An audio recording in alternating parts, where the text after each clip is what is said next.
Hello, everybody. I'm Skip Elsheimer, and welcome to the AV Geeks Lunchtime Streaming Show, live from Raleigh, North Carolina at the AV Geeks Archive. Things look a little bit different here. There's the telecine right there. All right.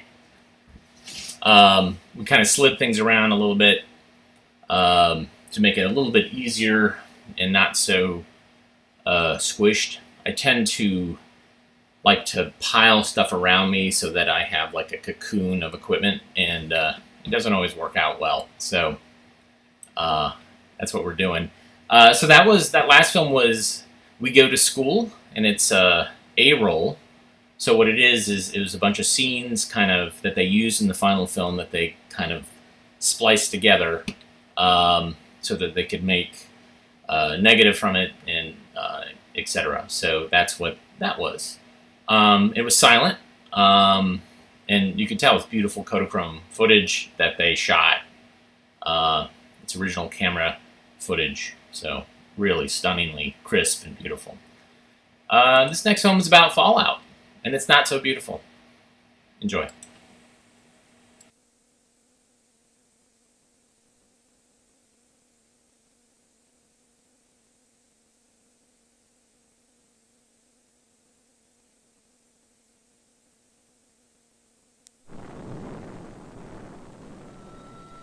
A nuclear burst is frequently thought of as totally apart from conventional weapons. But what is it that sets it apart? Heat? No. The degree of heat is greater, but there is a heat factor in conventional weapons too. Blast? Again, much greater in degree, but also found in conventional weapons.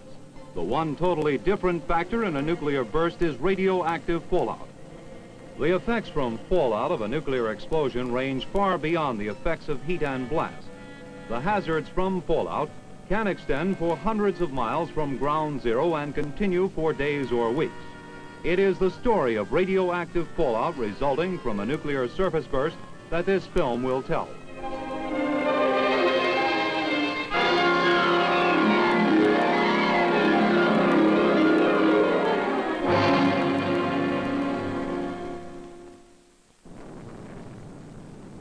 Within the fireball of a nuclear burst, the temperature and pressure are so high that everything in the fireball is vaporized, including the radioactive beta and gamma-emitting fission products. In a surface burst, large quantities of dirt and debris are drawn into the cloud at early times. This debris mixes with the vaporized fission products during the initial phases of cloud formation and growth. As cool air is drawn into the fireball, and much of the heat energy is emitted as thermal radiation, the cloud cools. When sufficient cooling has occurred, the vaporized radioactive fission products, shown here as hollow circles, begin to condense on the dirt and debris particles in the cloud. As this condensation occurs, fallout particles are formed. Some of the particles are the size of grains of sand. Others are microscopic. All of them are not radioactive, but those that are emit nuclear radiation. It is exposure to this penetrating radiation that can cause sickness and even death. These fallout particles inhabit the entire cloud, a cloud that may tower to heights of over 100,000 feet. There are variations in the size, shape, radioactive content, and final height that the particles reach. But for all surface bursts, some generalities do apply. About 10% of the radioactive materials are in the stem. The remaining 90% are in the cloud proper, the mushroom head. Those particles at the top of the cloud contribute to delayed fallout. They remain in the stratosphere for long periods of time and disperse over much of the world. However, it is the early fallout that produces the major survival problem. This fallout contains most of the radioactive particles produced by the bomb. These particles fall to Earth up to several hundred miles from ground zero in dangerously heavy concentrations. One of the factors that determines how the particles will deposit on the ground is the size, shape, and density of the particles themselves. The larger, heavier particles will deposit close to ground zero. On the other hand, the lighter, smaller particles disperse more widely. They may take hours to descend, and in that time, winds may carry them hundreds of miles from ground zero. Fallout deposition is also affected by the altitude of the particles in the cloud. Although the smaller particles are found predominantly at the top of the cloud, and the larger ones predominantly at the base, there are no strict boundary lines. Large and small particles do occur at all altitudes within the cloud. All factors being equal, the higher particles will be carried further, and so will disperse more widely than the lower ones. Another important factor determining the area covered by appreciable fallout, as well as its distribution within that area, is the integrated wind pattern from the top of the cloud to the ground. Here we're using just a slice of the mushroom cloud for illustration. Direction and speed of the wind at cloud level will influence the motion and extent of the cloud itself. The winds at lower altitudes can cause the fallout particles to drift one way, then another while they descend to Earth.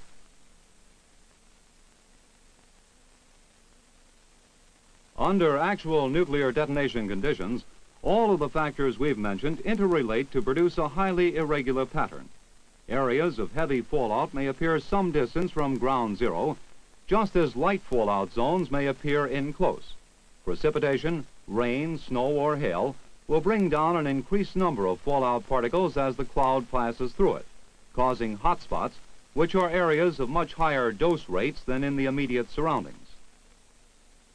Additional patterns from other blasts may well move in and overlap as shown in the highlighted portions here, adding still further to the complexity. This irregular pattern is difficult to reproduce in training exercises. Consequently, stylized, symmetrical fallout patterns are commonly used for illustration purposes, even though they're rarely found after actual nuclear bursts. These stylized patterns are useful in showing general principles or for estimating the overall effect of fallout from a large-scale attack. We have traced fallout from its formation to its silent deposition on the ground. This is the first step in understanding the problems associated with fallout, and so will better enable us to take protective measures for our survival.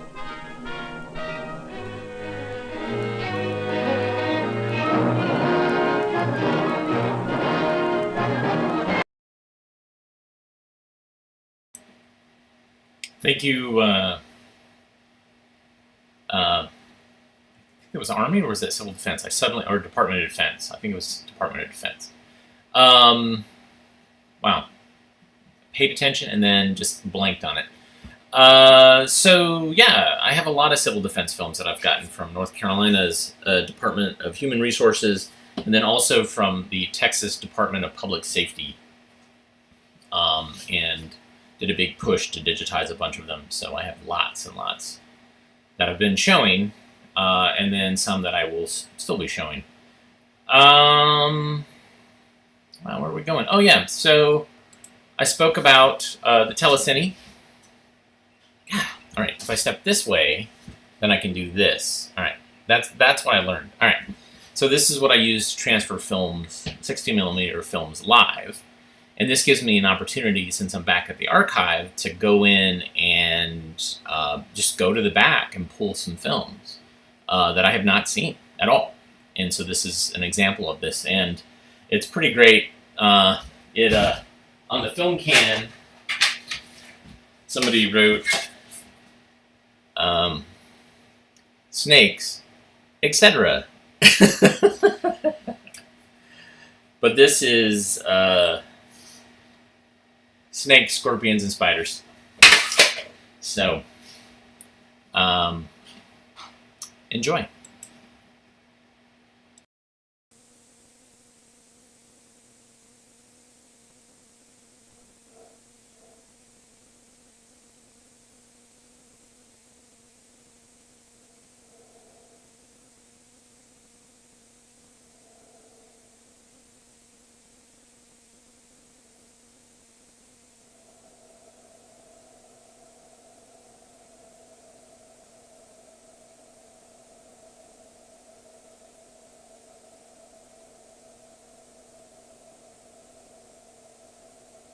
And spiders. 3 groups of animals that are despised or feared by most people.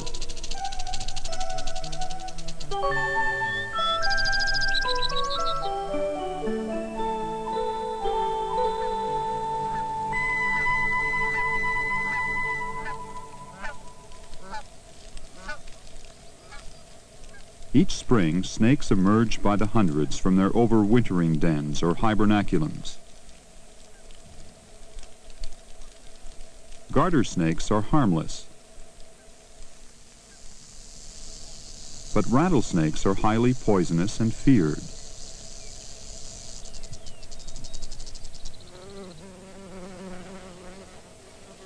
Bull snakes are large and impressive and often share wintering dens and emerging areas with rattlesnakes. Ordinarily, these snakes are not so friendly to one another.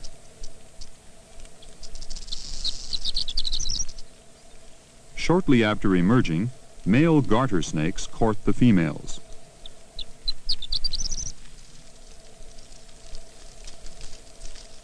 Many males court one female.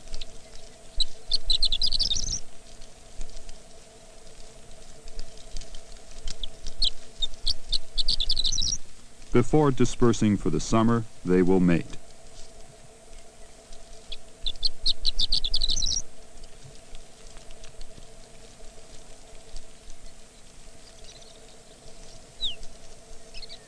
Like garter snakes, bull snakes and rattlesnakes will mate before dispersing to summer feeding grounds, which may be 20 or 30 kilometers away.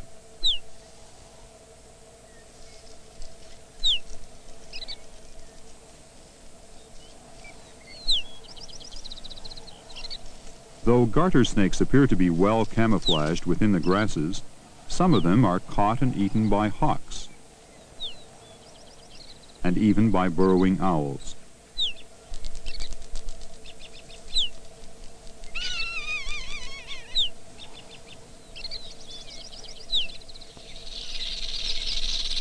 Larger rattlesnakes coil quickly at the slightest danger. Their tongue is sensitive to vibrations and smells and is used mainly to follow scent trails of prey. Rattlesnakes often hunt at night. They use special heat sensors to locate prey in total darkness. Rattlesnakes kill their prey with poison. After being struck, the prey dies almost instantly.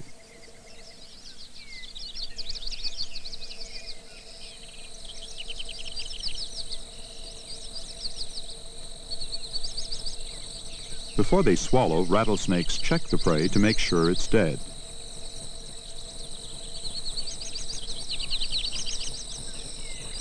Snakes prey heavily on rodents like ground squirrels and mice.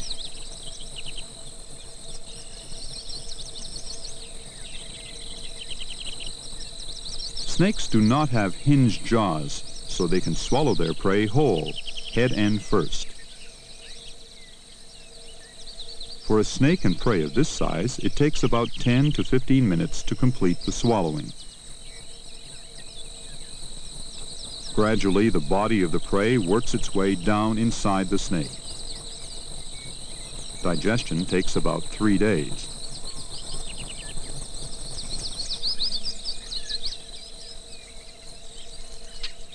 By early August, young rattlesnakes are born alive. They have no rattle, only a button-like tip. Young rattlesnakes become lighter colored when they shed their skin, and they will not be able to rattle until they have shed their skin twice.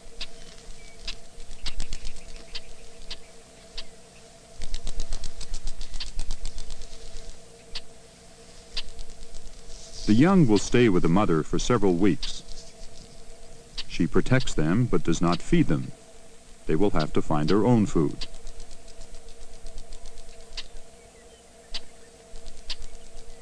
Occasionally, young snakes misjudge the size of their prey, and after exhausting themselves, have to regurgitate.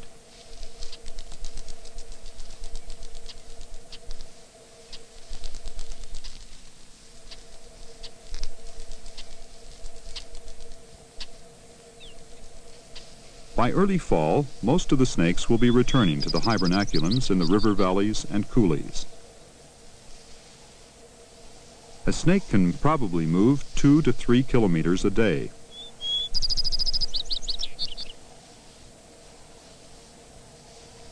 On land, snakes move forward by both body movement and by moving the scales on their belly. Snakes are also excellent swimmers and use the whole side of their body to propel themselves.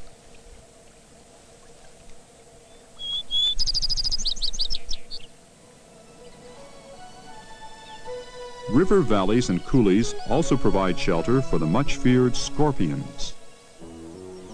Scorpions are one of the oldest land animals and are known from fossils over 350 million years old. Scorpions are nocturnal animals that find shelter under rocks and in deep cracks in the soil.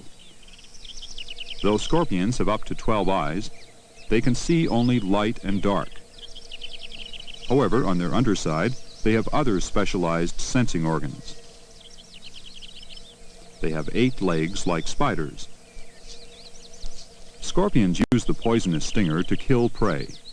And like spiders, scorpions feed only on liquids.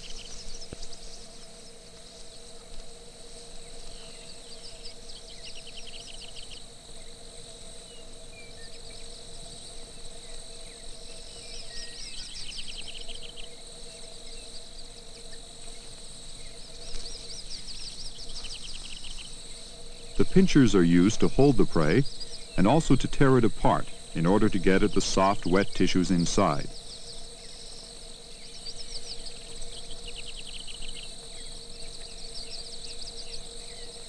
The prey is abandoned when all the wet tissues are eaten. Scorpions live in constant danger of being found and eaten by ants. Scorpions have no protection against ants.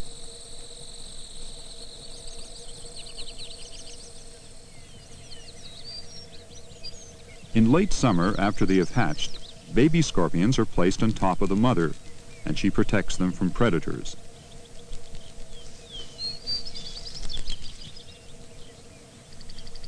Scorpions are capable of moving very quickly when they have to, either from the sun or from ants.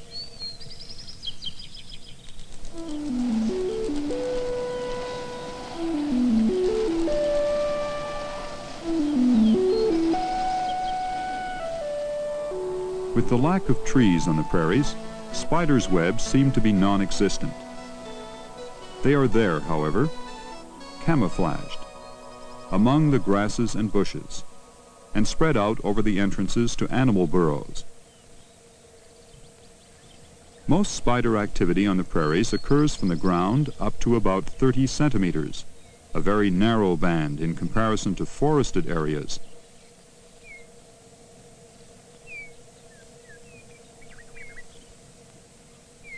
The banded garden spider copes with predation by birds in a special way, by shaking violently in the web. When it does this, it cannot be seen easily and usually escapes predators.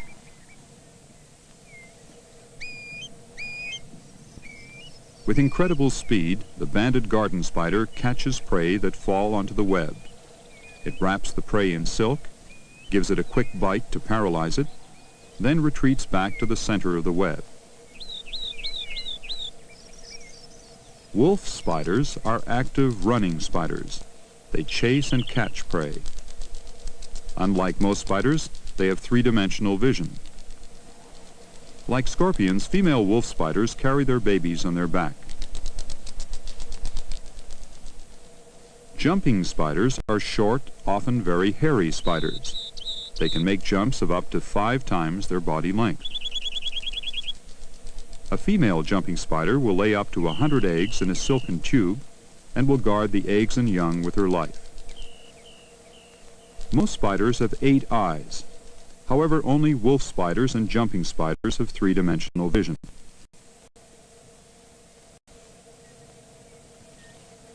Crab spiders are masters of camouflage. They can be completely invisible in flowers, on the ground, or even among the spines on a cactus plant.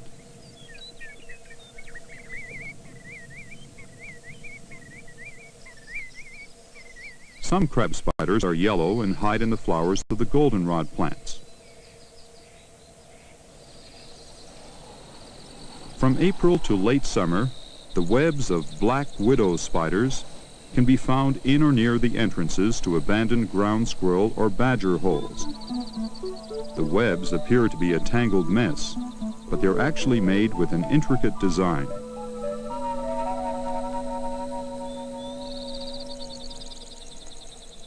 Some, but not all, black widow females have the typical red hourglass spot on their stomach.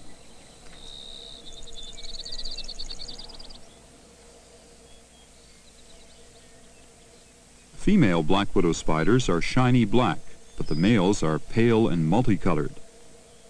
They're also much smaller than the females.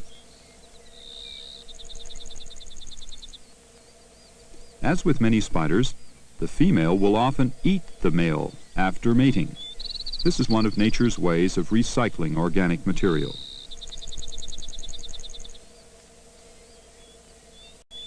As the female guards her egg sacs, an insect is caught in the web. Gradually, she moves in closely and, with help from her hind legs, throws very sticky silk onto the insect, which eventually ceases struggling.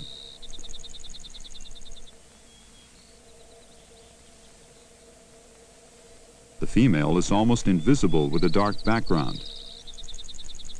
Black widows are one of the most poisonous animals in the world. Female black widows may make from 2 to 4 egg sacs, each of which may contain over 200 eggs. To keep the eggs warm, she relocates them so they remain in the sun. She will guard the eggs, and the young will emerge 12 to 15 days later.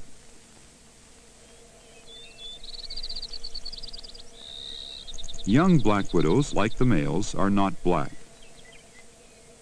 Of hundreds that hatch, only a few survive to the next generation.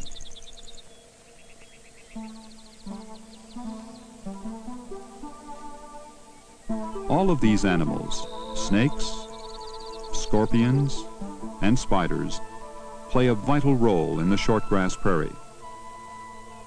They are part of the balance of nature. All are predators that feed heavily on pests like rodents and grasshoppers. Even though despised, all are beneficial to man. They are an integral part of the shortgrass prairie.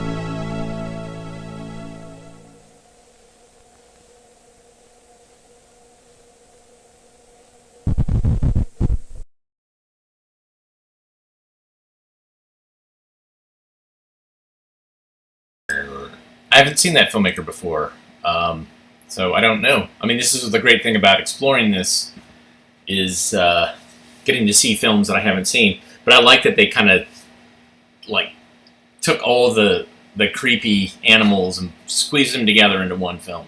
It's like, go ahead, we'll just put them all together. Everybody can freak out. And I guess because they're venom, some of them can be venomous. What do we want to watch? God, so many things, so many options here. Let's see. Yeah, we'll do this. This film is what to do when you're suddenly in command of a boat. Like whoever owns the boat has died or fallen off overboard. So now, what do you do? This must have been for a film like this to exist, that must have been a problem that somebody felt like, you know what, we need to address this because we have a lot of people who are stuck on boats, panicking, and so I don't know who they would show this to, given that most people who are required to see things, like if they had to get a license for their boat, would be the person who owns the boat and not the passengers of the boat. So this is a hard audience to peg. But I appreciate having the film anyways. I love niche films like this. Hey, thanks, William, for the coffee, by the way. You can support AV Geeks and our mission easily by just buying us coffee. Sometimes we will use this money not to buy coffee, but to also buy things like extension cords or an obscure computer video adapter, which is what I'm going to do after the show today, is go and get those. Wow, I need coffee, obviously. So some of it will be spent on coffee. Buy those extension cord power strips that look like squids that have like 5 connectors that come off of it, or 6 connectors, because we have a lot of what we call wall warts, which are little power adapters that basically take up 3 outlets, making it impossible to use. So the squids, they splinter off so that you can have separate ones in there. Anyways, more than you probably want to know. Here's Suddenly in Command.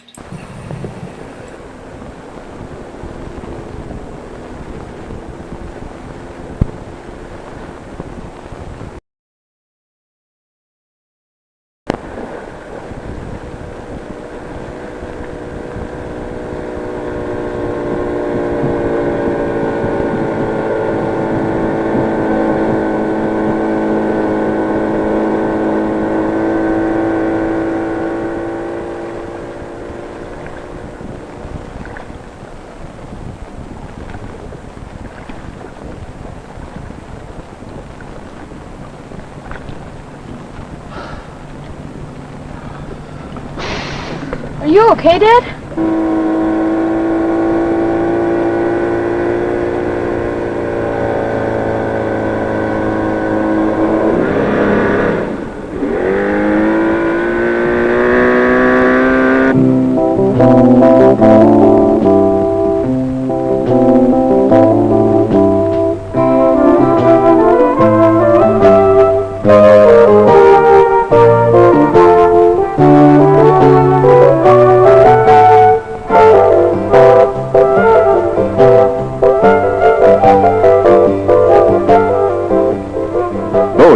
Is a great American summer pastime, and it's a lot of fun. But there are a lot of no-fun things that can happen out there on the water. Going out in a boat without knowing anything about it is like jumping into deep water before learning to swim. But you say, your friend who owns the boat knows what he's doing. He takes off in his boat every weekend, has for years. You just want to relax. Well, don't get too comfortable. What if he falls overboard? Or gets sick? You should know the basics of how to run the boat, how to use emergency equipment, what to do in case of trouble. A skipper is usually proud of his boat and will tell you about it at the drop of a nautical term. He wants you to know how it works. He should insist on it. Modern power boats have 2 basic types of motors. This one is called an outboard. If it doesn't have an engine hanging on the transom, it is an inboard or inboard-outboard, sometimes called a stern drive. These 2 types have the engine inside the boat in a closed compartment. Electric start boats of this size are operated much like an automobile, but the throttle and the gear shift are combined into this single lever control. Mounted there also are the choke, the key starter, and a fast warm-up lever if it's an outboard. When this handle is straight up, the gears are in neutral. You squeeze a release lock under the grip to move the lever forward or backward. It is simpler than shifting a car because there are only 3 gear positions: forward, neutral, and reverse. When you push the lever forward, the gear engages and the boat moves forward. Since it is also the throttle, the farther you push it, the faster the boat goes. When you pull it back, the reverse gear engages and the boat starts to move backward. But don't back up too fast. The square stern will push water up over the back of the boat. Most controls have an interlock so that the engine will not start except in neutral, straight up. To start the engine, turn the key switch like you do in your car. If the boat has been sitting a while and the engine is cold, it may be necessary to use the warm-up lever and the choke. The choke is generally a button or a toggle switch located on the control. Operate the choke while turning the key until the engine starts.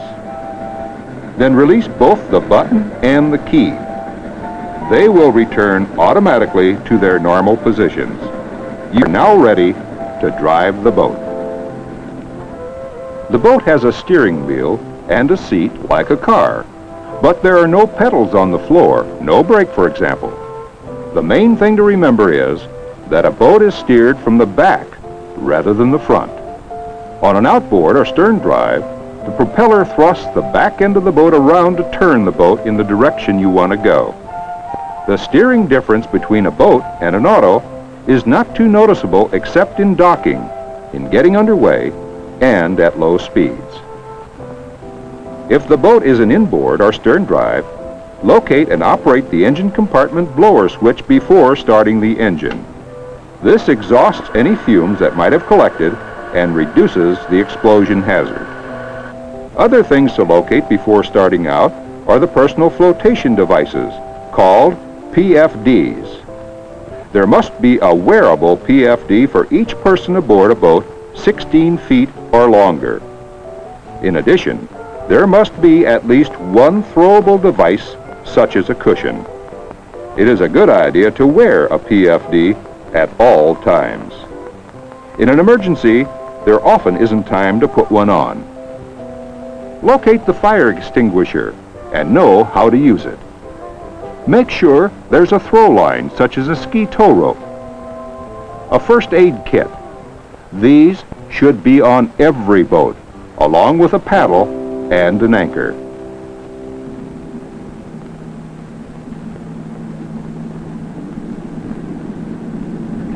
Now that this group has been properly briefed, let's not forget the two fishermen we saw at the beginning of this film. Here, lay down on the bottom of the boat. What's the matter, Dad? I don't know. I feel like I'm gonna faint. What do you want me to do? We better try and get back to shore and see if we can find a doctor's.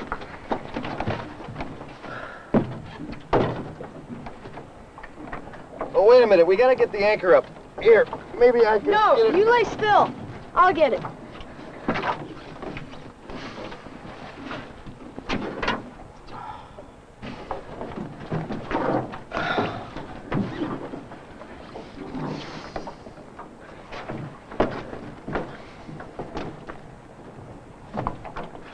Now, wait. Now, don't stand up when you start the motor.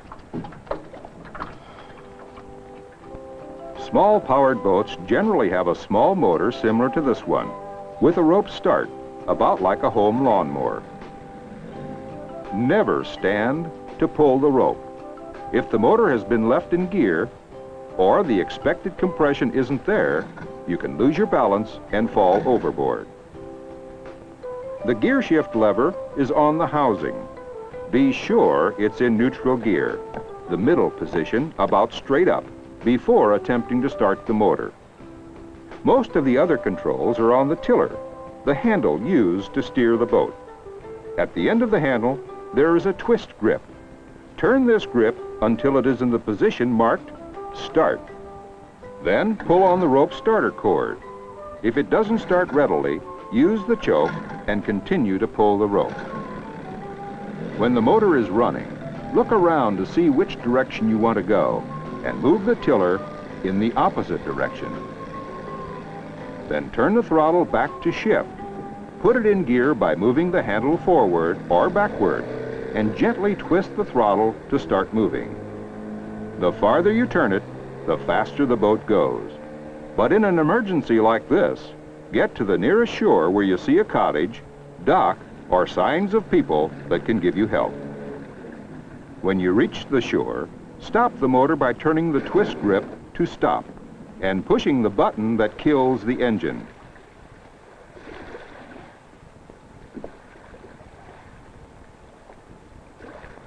But what do you do if you're left alone in a driverless boat running wild? Of course, he probably wouldn't have been thrown out if he were sitting in his seat. The first thing to do is, don't panic. Get to the driver's position as quickly as possible. Turn the key to shut off the motor. Like a wild automobile, the first objective is to stop it.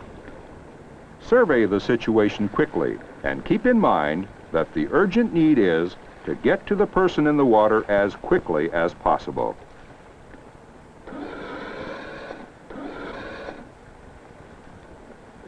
Start the motor, shift to forward, and turn the boat toward the person in the water. Always approach from downwind, that is, with the wind in your face. Approaching from upwind might cause the boat to drift over the victim, even after the motor is stopped. Approach the person overboard slowly and stop the engine by turning the key. If he is not wearing a PFD, he may be exhausted from trying to stay afloat. The first thing to do is to throw him a flotation cushion. Get the device as close to him as possible. Throw him a line, coil it, and heave it. The weight of the coil will help carry it, unwinding as it goes. When he has grasped the rope, pull him slowly toward the boat.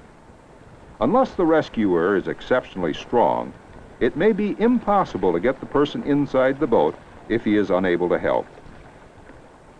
Try to get a PFD on him, but if you can't manage that, loop a rope around under his arms and fasten it to the boat. This will give him a chance to rest. All you can do now is signal for assistance. But first, anchor the boat. Lower the anchor over the side, don't toss it, making sure the line is attached to the boat. These are the things to look for to signal for help. A mirror. A mirror can be seen a long way on a sunny day. With a bright cloth, raising and lowering both arms extended from the body. Don't wave. You may only get a friendly wave in reply. If it is night, a flashlight is good for flashing SOS. 3 short flashes, followed by 3 longer flashes, followed by 3 short flashes. Flares are also used, but they can be very dangerous. Hold it away from your body and over the downwind side of the boat. Never light it around gasoline. CB radios are often found in boats these days. Turn the volume control to on. Channel 9 is the emergency channel. Turn to this number on the dial and squeeze the mic. Talk into the microphone and say, "This is an emergency. Come back." Release the mic button and listen for a response. Then repeat. If it is a marine radio, turn to channel 16. These channels are monitored by many individuals and government organizations. But you may not find any of these, and the best thing to use is what comes naturally. Grab the brightest cloth you can find, PFD, sweater, towel, whatever. Move your arms up and down repeatedly. If you see or hear people and think you are not being noticed, sound the boat's horn continuously. All boats of 16 feet or more are required by law to have a whistle.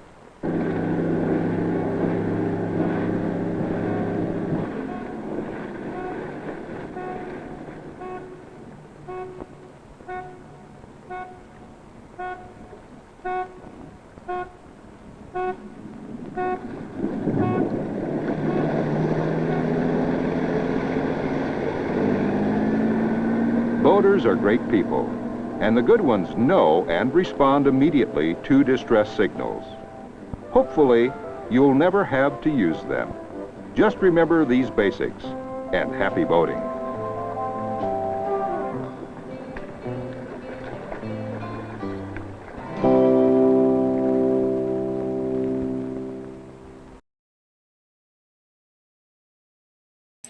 Thank you, Technosonic Studios, for that great film.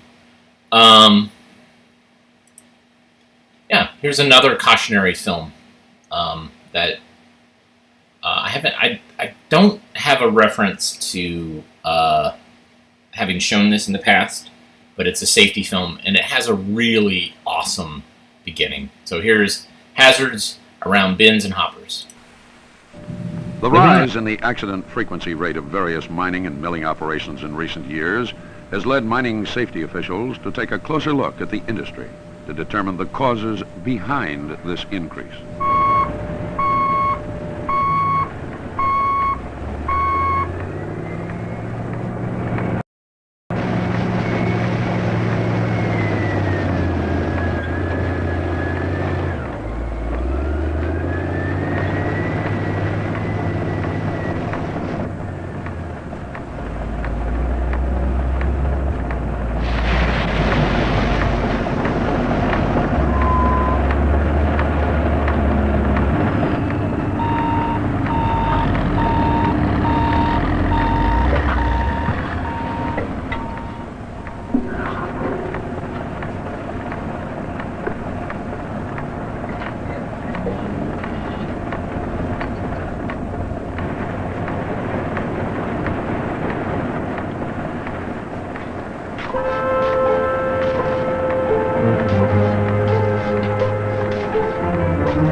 Materials in bins and hoppers tend to feed from the center. Depending upon the type of material and other conditions, such as dampness, it may bridge, leaving a hollow place. Anyone on top of the pile could cause a cave-in and a fatality. In other cases, again depending upon the material and conditions, the material may hang up around the sides of the enclosure. The material could at any moment break free. Anyone caught inside trying to relieve the hang-up could possibly be buried. Oversized materials, too, may bridge or hang up. Ideally, this oversized material may be broken up with machinery so that no workmen have to put themselves into a dangerous situation. A large rock may also hang up in the crusher.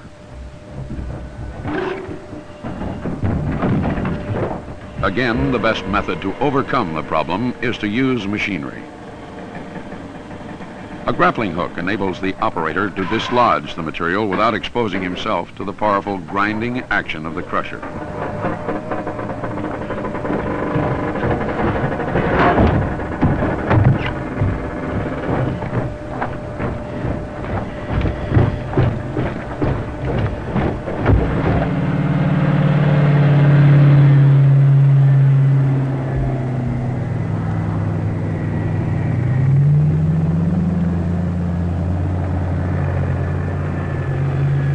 Despite the fact that many surface mining and milling operations are automated and remotely controlled, and that machinery may be used to overcome the problems of hang-ups and bridging, there are times when men must do the work themselves, thereby exposing themselves to dangerous or hazardous situations.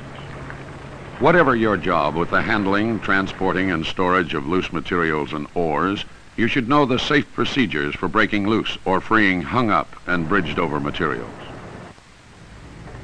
The first, and one of the most important steps, is to cut off the power to the machinery, stopping the flow of materials, and locking out the supply and discharge equipment. Never work alone when exposing yourself to a hazardous situation. Lapel down here. Okay.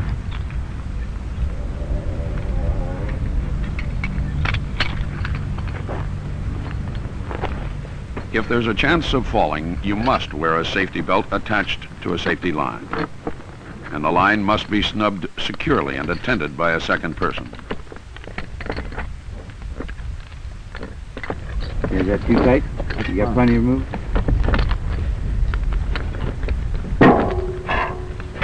Knock down any material that could possibly fall onto you before you enter the dangerous area. The safety line must be kept reasonably taut at all times, allowing proper slack while the bin is being entered, but kept the proper length to prevent you from being engulfed if the bridged material collapses or caves in. Put it out and around your ladder there. The second person must be in a safe position and capable of rendering assistance if required. Give me a little more slack. Okay, Dan, is that enough? Okay. The Federal Mine Safety and Health Act of 1977 specifies that no employee shall be assigned or allowed or be required to perform work alone in any area where hazardous conditions exist that would endanger his safety unless he can communicate with others, can be heard, or can be seen. You okay? Yeah. Okay, I'm coming up now.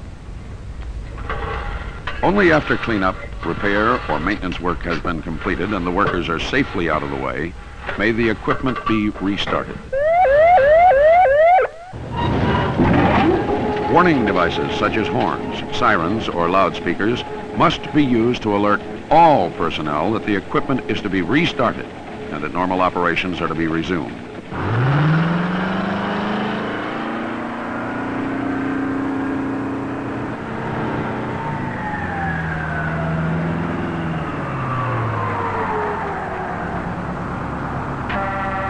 We must stress again to all personnel, no matter what your job is, the importance of following strict safety procedures when working around the various kinds of bins and hoppers used in a mining and milling operation, particularly where there is a chance of being buried by loose material. Contrary to what many people believe, you do not have to be completely buried in order to suffocate and die. When weight and pressure of loose material, such as sand, compresses a person's chest, death can occur from heart failure due to pulmonary congestion. Every time you exhale, or with each additional breath, your chest cavity narrows and the surrounding material presses in, squeezing and compressing your lungs and heart tighter and tighter until you can no longer breathe.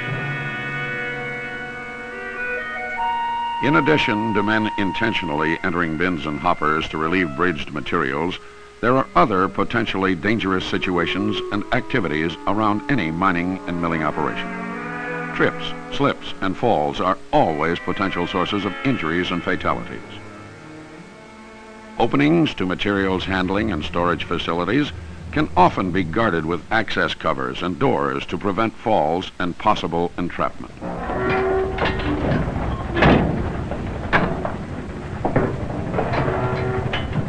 To be effective, these doors and access covers must be kept closed and latched or locked to prevent entry, either unauthorized or accidental. Hazardous work areas can be found around open bins or hoppers having platforms, travelways, or elevated catwalks from which men may fall. Hazardous areas such as this should be protected by railings, barriers, or barred grizzlies. Or you must attach a safety line of the proper length before starting work.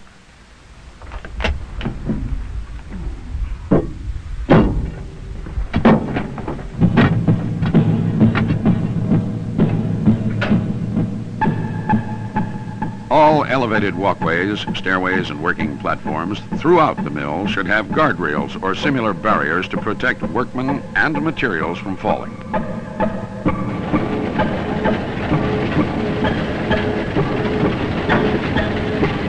And of course, walkways should be kept clean and unobstructed.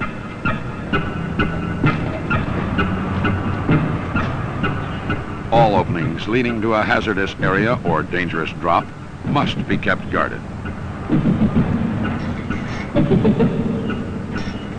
Starting R2 north, starting R2 north.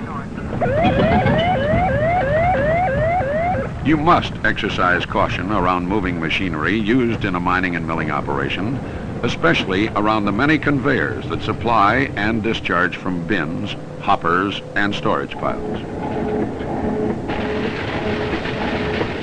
Extreme precautions must be taken around drive, head, and tail pulleys, and other pinch points between pulleys and belts.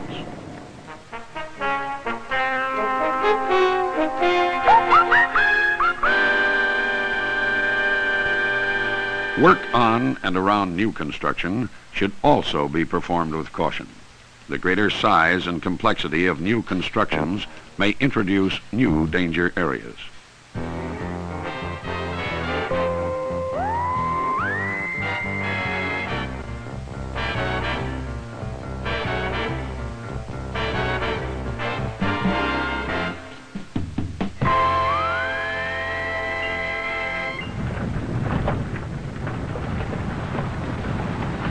Careful walking here. We sure don't want an accident on the first day. New employees or employees who are assigned to new jobs should be made familiar with the facilities in their new work environment. Two of the hazards that do exist and ways to keep from getting into trouble. Let's stop here a minute. So why does this stockpile here, where does it go from here? What do they do with it? Well, the reason for the large pile. And be instructed on the possible dangers and the safety precautions that they must take. They pile it up here and then draw it off as they use it. When the conveyor belt is running, is it all right to get up on the pile? Absolutely not, Berna. There's no way that you went up on that pile. There's a couple reasons why. You see where that comes to a cone? There are several places around the side where that goes down in. I see. There is an inner pile which sinks in as the conveyor, which is under the pile, draws the material down and carries it away. This draw point around the perimeter is a very dangerous area. And at the base of the pile, there is a constant danger of being hit by falling rocks. To be safe, stay away. Sometimes, depending upon the material, a surge pile will draw from the center straight down, leaving an inverted cone or funnel. To be safe, stay off of all surge piles.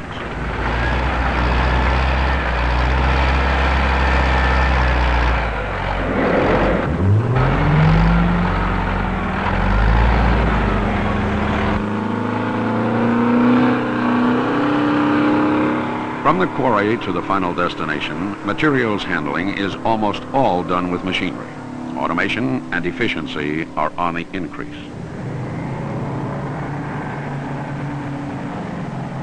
The operators of front-end loaders, trucks, conveyor belts, and hoppers are the workers who come closest to the material under normal operations.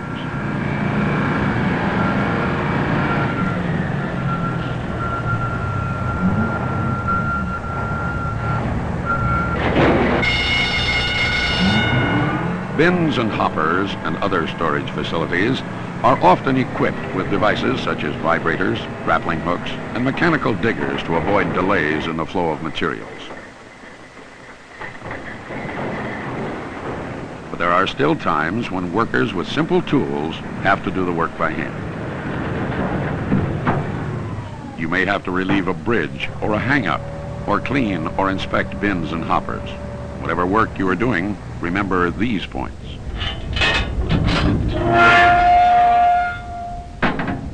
When material must be barred loose, a long enough bar must be used and the worker must be in a safe location.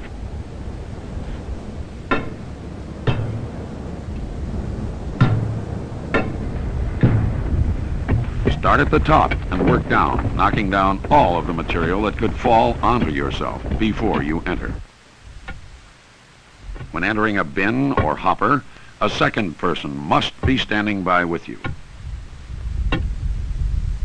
Safety belts and safety lines must be used. Hang-ups should never be approached from beneath.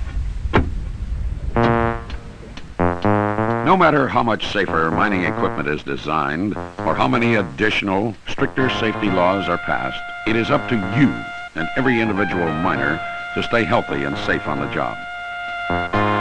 It is your responsibility to learn from the safety training provided, and then put this knowledge to work by following safe working practices in all phases of your job. You must be constantly alert, be able to recognize a dangerous situation, Use caution. Do not endanger yourself by getting into a hazardous position. And, most importantly, put safety uppermost in your mind. Think safety, and you will act safely.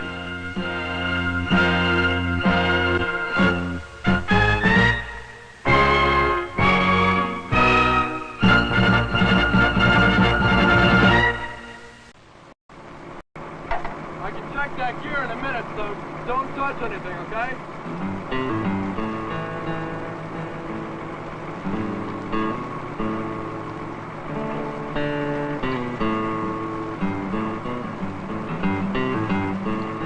Hey! Get down from there! Now!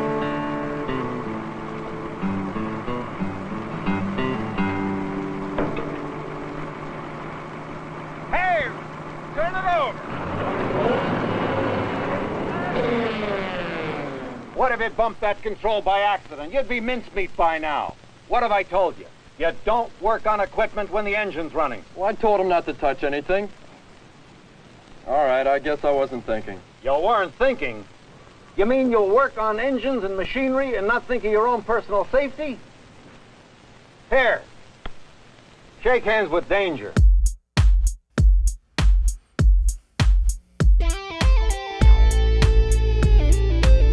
Shake hands with danger. Meet a man you ought to know. I used to laugh at safety. Now they call me Three-Fingered Joe. I was young and feisty, never did things by the book. Just let me get my toolbox and I'll take myself a look.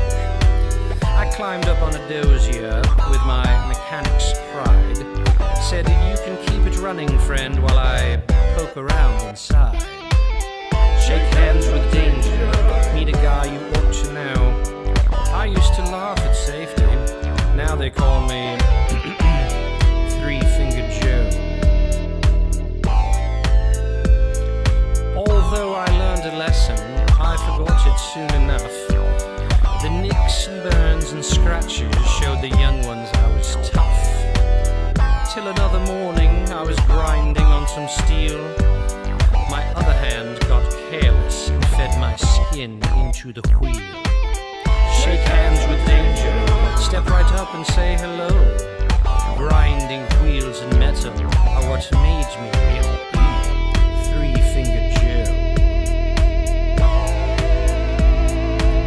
I've seen mechanics burning and I've seen them take a fall just to save themselves a minute. I've seen them lose it all. I've watched them courting trouble, seen them take a chance and lose. They get careless for a moment and spend a lifetime with the blues. Shake hands with danger.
as I used to know.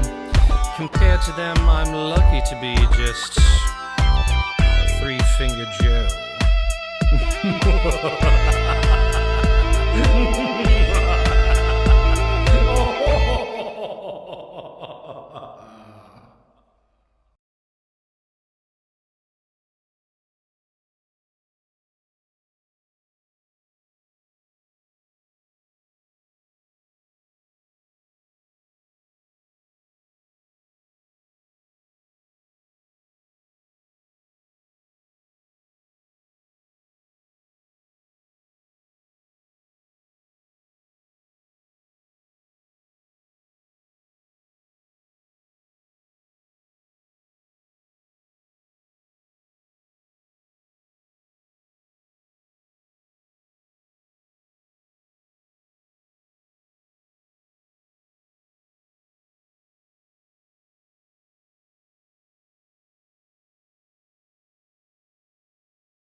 Okay, so I noticed that I have not hit the little icon.